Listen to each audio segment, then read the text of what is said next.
private sector, non-state actors, and individual well-wishers to contribute in cash and in kind to the noble efforts to support those most affected by the floods, landslides, and other related challenges. Last week, the National Disaster Response Steering Committee technical team identified and categorized the most urgent areas requiring expedited support.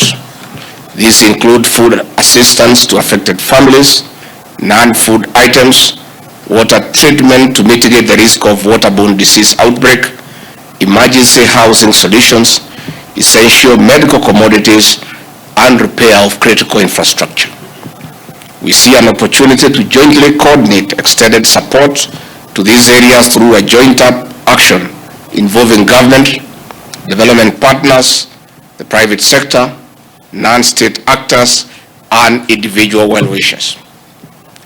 This whole of society approach will allow us to respond rapidly and strategically to where the needs are greatest, allow the greatest level of flexibility to deliver timely and effective coordinated assistance to the most vulnerable families, and facilitate a more impactful outcome of chosen interventions.